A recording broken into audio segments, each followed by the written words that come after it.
My number 4 manager of all time is Jose Mourinho. And before people start to para, Pep Guardiola features on this list too. But he comes below Jose Mourinho for the same reasons that you mentioned.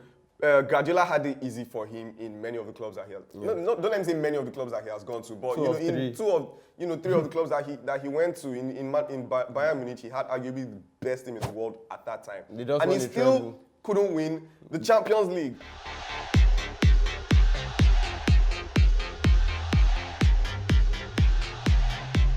What is up, beautiful people? It is cold in Lagos, it is hot in Europe, and it is hotting up in the world of football. We're ready for the new season. So ready. It's crazy. Like last week was the first weekend I was like, man, I miss football. I was enjoying the break, but last weekend my day just felt like something is missing. But thankfully, we're starting earlier than than normal. August the 6th, the EPL kicks off. Let's get to a nice early start. Anyways, let us start off with the conversation that we're having before we came on. We were thinking about who the top 5 managers are, like of all time. Your top 5 managers, my top 5 managers. So what are we doing? Are we ranking them, or are we just going to say our top 5? I think we should say our top 5 and then let's see where people rank, and then the debate will fall out of there. Okay, definitely. So I'll say the first manager on the list for me, for many different reasons. I mean, you might say bias and whatnot, but my number 1 manager of all time is Sir Alex Ferguson. 13 Premier League trophies. He won the treble with Manchester United. Champions League, Europa League, Club World Cup, no, not Europa League, Club World Cup, everything that a manager could want to win. Yeah, the big boss, Baba of the game. Shout out to Alex. But do you want to run through your own list first, then I'll run through 1 to 5? No, you're good. Yeah, my number 1 is Alex Ferguson as well. His track record speaks for itself.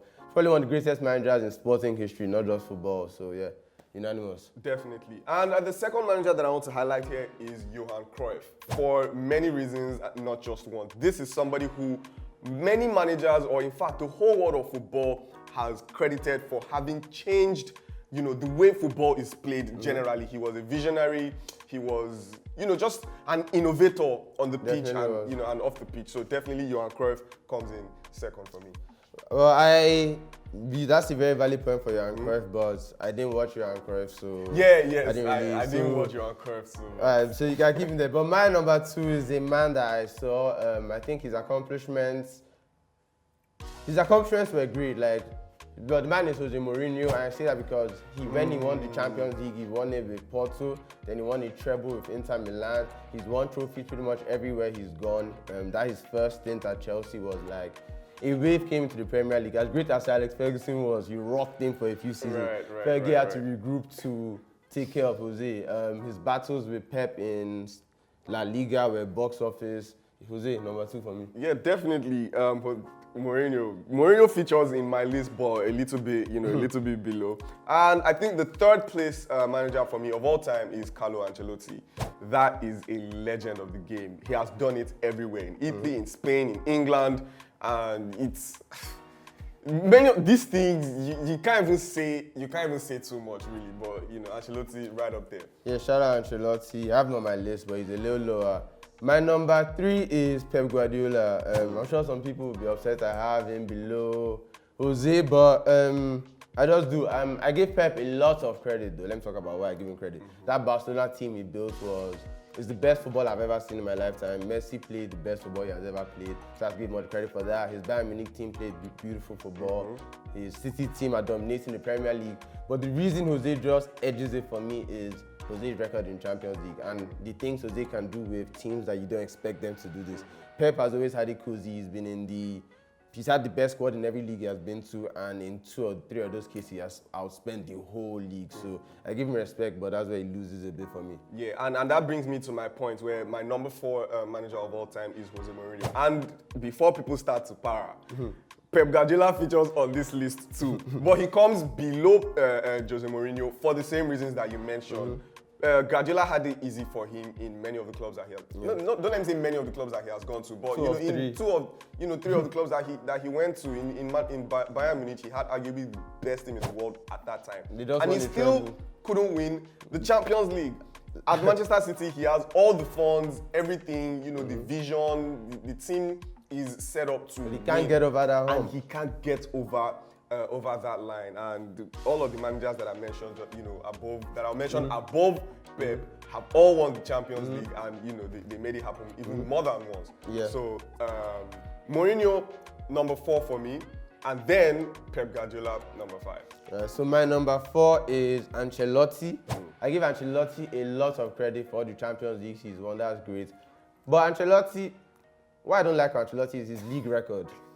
Like Ancelotti, yes, there's the record of how he has won the league. He's won the league. Yeah, he's won the league in multiple places, but the reason I don't really I like it, I respect it, but I feel like that's just because he's a journeyman, because he went everywhere. I think if Pep Guardiola went everywhere, he would have won the league in these places. And the fact that he only won these leagues one time, I just feel like he didn't dominate leagues for a sustained period of time. And I like to see that a manager dominate for some time, lose some of their star players, have to refresh the team. Like that's what Sir Alex did like 3 times. 3 times, yes. So yeah, I like to see that. So just have one team and then jump to another team. Like it's a nice headline. He's won league in 5 leagues, but was winning League On with PSG really? Like the situations he has been, he was supposed to win the league. And there are situations where I think any other top manager would probably have won that league as well.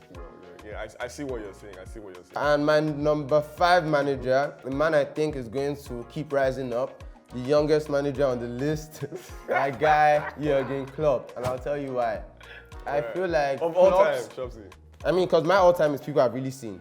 So yeah, I have him 5th on this list, and it's kind of like the Jose Mourinho point. It's the accomplishments. Like Jurgen Klopp took a Dortmund team that we didn't know Dortmund. We didn't know Lewandowski before Klopp. We didn't know Marco Reus. We didn't know Mario Götze. We didn't know any of all these things. He just brought this team up, and they won back-to-back Bundesligas on Bayern Munich's head. That's not normal. Like, when last did a team win back? When last did another team win Bundesliga, to be honest?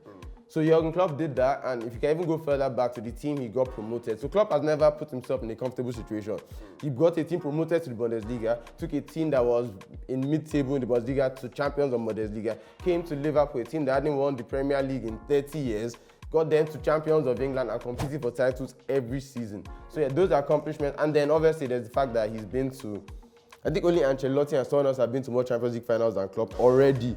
And this guy, he's still in the game. So yeah, Klopp at 5. Hopefully my boy keeps rising. Yeah, definitely. But mine, number 5, will still remain Pep Guardiola. If we were extending beyond 5, maybe. And if I was adding, and it's the same point, if I was going to add Johan Cruyff, a manager who is probably there, then Klopp was the man that would have dropped out for me, but I didn't really consider Cruyff in this. Definitely interesting stuff, right? And moving on from that, we're going to be talking about the best 3 signings so far this season. And we're keeping it to 3 because there have been some really good signings this season. So we want to make it a little bit tough, right? So let us start. Your best signing so far this season? Mine isn't in a particular order, but if I had to pick, I think the signing I like the most, I don't know why, is Gabriel Jesus to Arsenal. Everything about that signing I just want to see it happen. And I feel Arsenal have gotten to a place where I know they don't really threaten me. Like, yeah, they have a season, maybe they can get. They don't threaten me, so they want to play.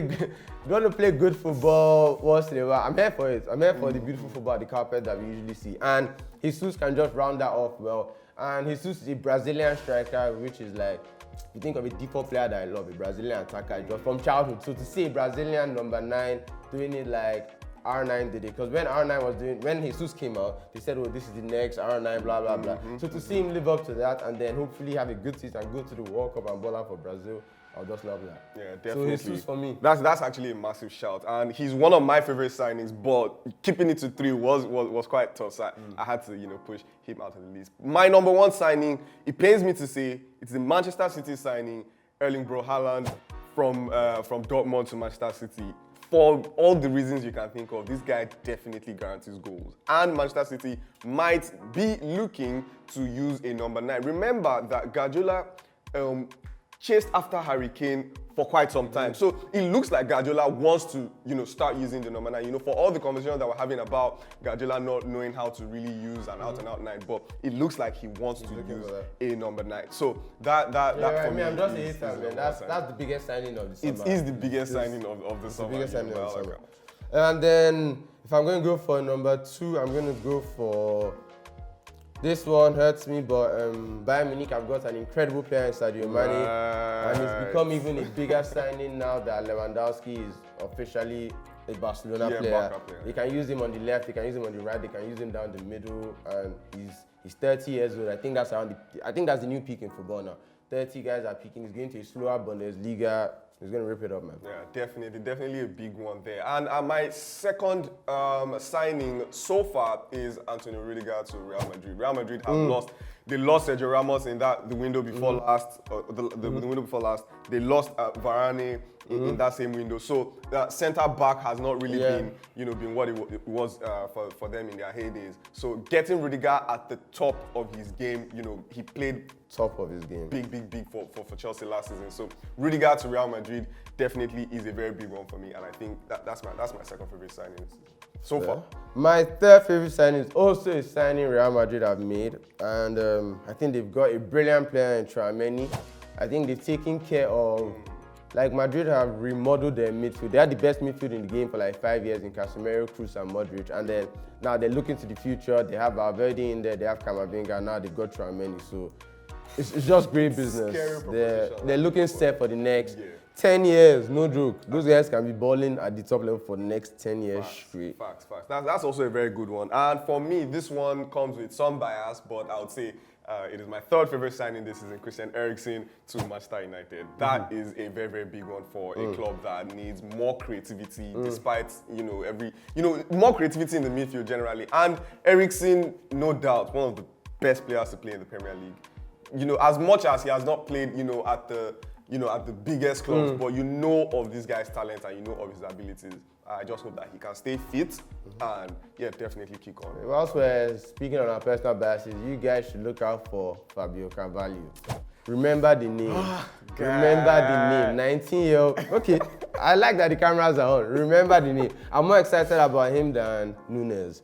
This guy is good, man. He looks like a baby Coutinho with a better eye for goal. Like, he's scoring goals now. He's fast. He gets in behind, but he can link up play. He can play as a 10. He can play as an 8. He has that Portuguese in him, so he's dropping those shots. But talking about that, I think we still have some time to talk about Darwin Núñez and how he's playing.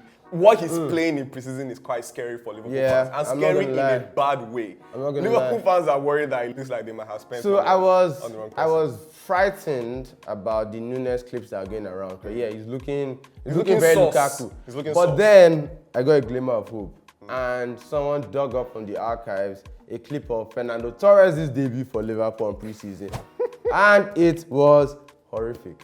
And that's all I need to hold on to for the next.